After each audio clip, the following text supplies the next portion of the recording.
Oliver the gnome walked along a winding forest path, his boots crunching on fallen leaves. Suddenly, he stopped.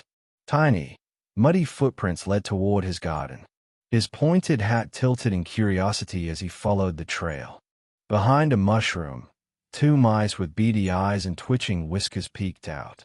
Their fur was scruffy, and their claws were sharp. They watched Oliver, then whispered to each other before darting toward his vegetable patch.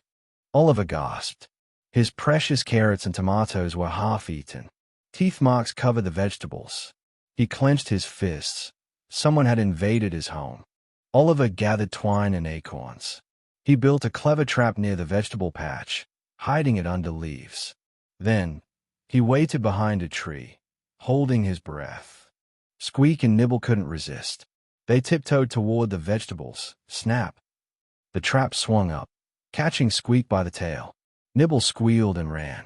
Oliver dashed after Nibble, his boots pounding the dirt. The mouse zigzagged between trees, knocking over flower pots.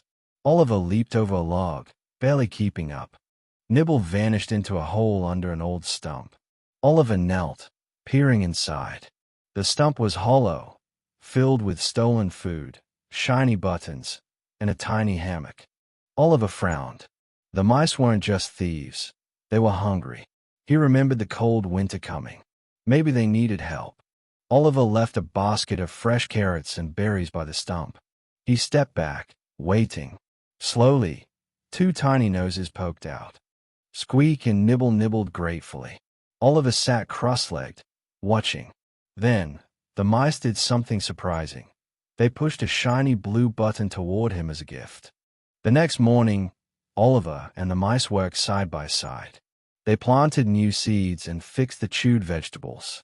Squeak even helped water the plants. At sunset, they shared a meal: fresh bread, honey, and roasted nuts. The mice sat on tiny stools Oliver had carved. Laughter filled the air.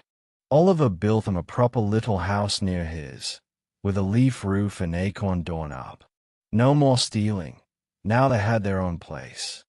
As autumn leaves fell, Oliver and the mice gathered supplies. They stored nuts, dried fruits, and warm blankets. Winter would be cozy this year.